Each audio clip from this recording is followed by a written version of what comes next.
السلام علیکم ورحمۃ اللہ وبرکاتہ نحمد و نصلی علی رسولہ الکریم اما بعد فاعوذ باللہ من الشیطان الرجیم بسم اللہ الرحمن الرحیم رب اشرح لی صدری ویسر لی امری واحلل عقدۃ من لسانی یفقہوا قولی واجعل لی وزیرا من اہلی ربنا زدنا علما اللہم فقہنا فی الدین یا مقلب القلوب ثبت قلبی علی دینک یا مصرف القلوب صرف قلبی علی طاعتک اللہم الہمنی رشدی وعذنی من شر نفسی اللہم انی اسألک الہدی والتقی والعفاف والغنی رب اغفر وارحم وانت خیر الراحمین رب ارحمہما کما ربیانی صغیرا ربنا ظلمنا انفسنا وان لم تغفر لنا وترحمنا لنکونن من الخاسرین ربنا لا تزغ قلوبنا بعد إذ هديتنا وهب لنا من لدنك رحمة إنك أنت الوهاب فاطر السماوات والأرض أنت ولي في الدنيا والآخرة توفني مسلما والحقني بالصالحين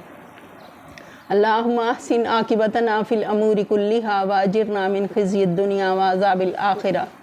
اللهم أرنا الحق حقا وارزقنا اتباعه وأرنا الباطل باطلا وارزقنا اجتنابه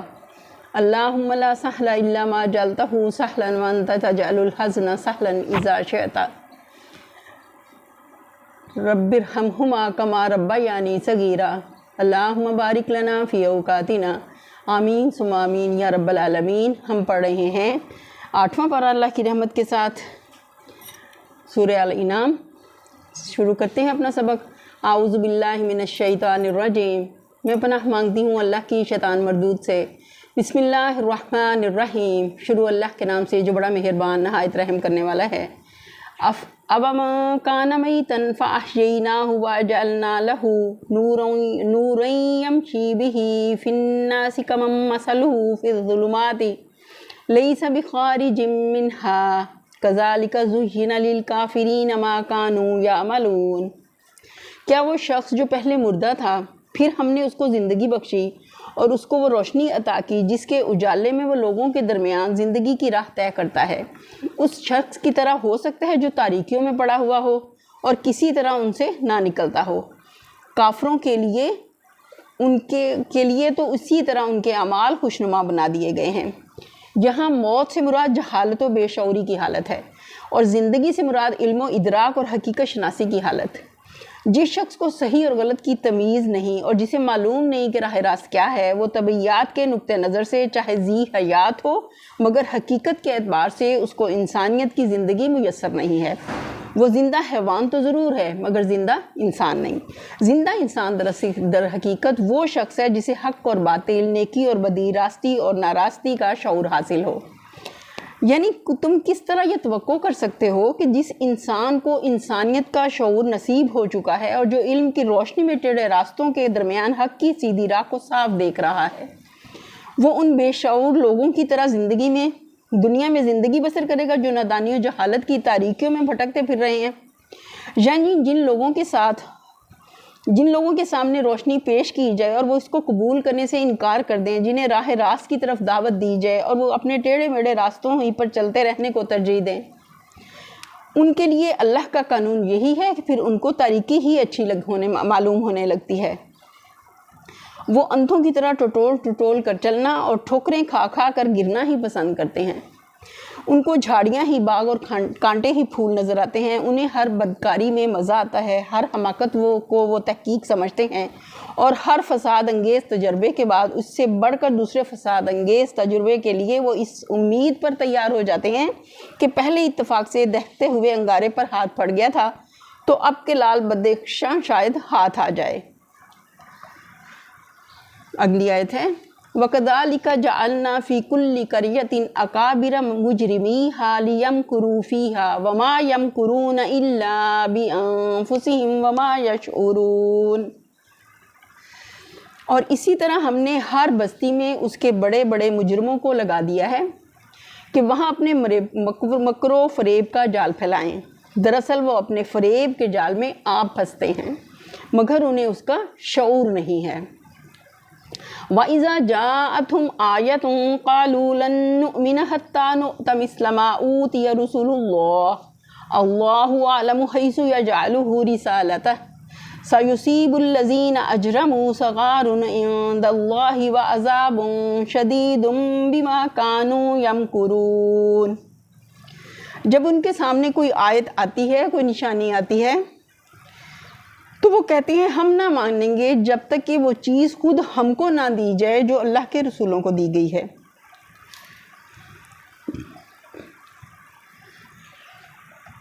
اللہ زیادہ بہتر جانتا ہے کہ اپنی پیغمبری کا کام کس سے لے اور کس طرح لے۔ قریب ہے وہ وقت جب یہ مجرم اپنی مکاریوں کی پاداش میں اللہ کے ہاں ذلت اور سخت عذاب سے دوچار ہوں گے۔ یعنی ہم رسولوں کے اس بیان پر ایمان نہیں لائیں گے کہ ان کے پاس فرشتہ آیا اور اللہ کا پیغام لایا، بلکہ ہم صرف اسی وقت ایمان لا سکتے ہیں جب کہ فرشتہ خود ہمارے پاس آئے اور براہ راست ہم سے کہے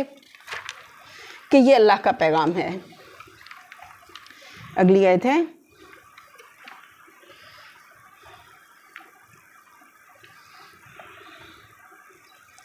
فَمَن يُرِدِ اللَّهُ أَن يَهْدِيَهُ يَشْرَحْ صَدْرَهُ لِلْإِسْلَامِ وَمَن يُرِدْ أَن يُضِلَّهُ يَجْعَلْ صَدْرَهُ ضَيِّقًا حَرَجًا كَأَنَّمَا يَصَّعَّدُ فِي السَّمَاءِ كَذَلِكَ يَجْعَلُ اللَّهُ الرِّجْسَ عَلَى الَّذِينَ لَا يُؤْمِنُونَ۔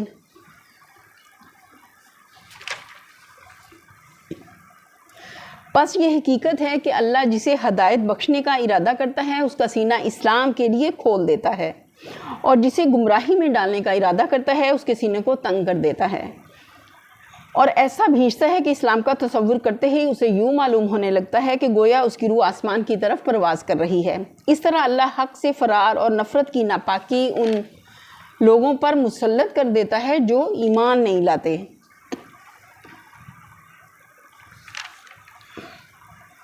سینہ کھول دینے سے مراد اسلام کی صداقت پر پوری طرح مطمئن کر دینا اور شکوک و شبہات اور تذبذب و تردد کو دور کر دینا ہے۔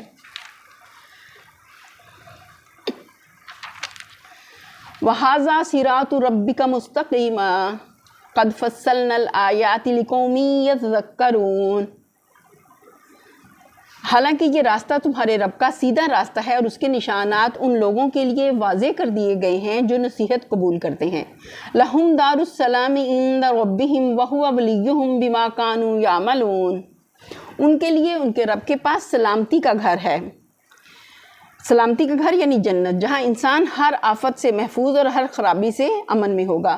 وہ ان کا سرپرست ہے اس صحیح طرز عمل کی وجہ سے جو انہوں نے اختیار کیا۔ وَيَوْمَ يَحْشُرُهُمْ جَمِيعًا يَا مَعْشَرَ الْجِنِّ قَدِ اسْتَكْثَرْتُم مِّنَ الْإِنسِ وَقَالَ أَوْلِيَاؤُهُم مِّنَ الْإِنسِ رَبَّنَا اسْتَمْتَعَ بَعْضُنَا بِبَعْضٍ وَبَلَغْنَا أَجَلَنَا الَّذِي أَجَّلْتَ لَنَا قَالَ النَّارُ مَثْوَاكُمْ خَالِدِينَ فِيهَا إِلَّا مَا شَاءَ اللَّهُ إِنَّ رَبَّكَ حَكِيمٌ عَلِيمٌ۔ جس روز اللہ ان سب لوگوں کو گھیر کر جمع کرے گا، اس روز وہ جنوں سے خطاب کر کے فرمائے گا، جنوں سے مراد شیاطین جن ہیں، کہ اے گروہ جن، تم نے نوع انسانی پر خوب ہاتھ صاف کیا۔ انسانوں میں سے جو ان کے رفیق تھے وہ عرض کریں گے، پروردگار ہم میں سے ہر ایک نے دوسرے کو خوب استعمال کیا ہے، اور اب ہم اس وقت پر آ پہنچے ہیں جو تو نے ہمارے لیے مقرر کر دیا تھا۔ یعنی ہم میں سے ہر ایک نے دوسرے سے ناجائز فائدے اٹھائے ہیں، ہر ایک دوسرے کو فریب میں مبتلا کر کے اپنی خواہشات پوری کرتا رہا ہے۔ اللہ فرمائے گا اچھا اب آگ تمہارا ٹھکانہ ہے، اللہم اجرنا من النار، اس میں تم ہمیشہ رہو گے۔ اس سے بچیں گے صرف وہی لوگ جنہیں اللہ بچانا چاہے گا، بے شک تمہارا رب دانا اور علیم ہے۔ یعنی اگرچہ اللہ کو اختیار ہے کہ جسے چاہے سزا دے اور جسے چاہے معاف کر دے، مگر یہ سزا اور معافی بلا وجہ معقول مجرد خواہش کی بنا پر نہیں ہوگی بلکہ علم اور حکمت پر مبنی ہوگی۔ خدا معاف صرف اسی مجرم کو کرے گا جس کے متعلق وہ جانتا ہے وہ خود اپنے جرم کا ذمہ دار نہیں ہے، اور جس کے متعلق اس کی یہ حکمت یہ فیصلہ کرے گی کہ اسے سزا نہ دی جانی چاہیے، وہی اس سے بچ سکے گا۔ اگلی آیت ہے یا معشر الجن والانس الم یاتکم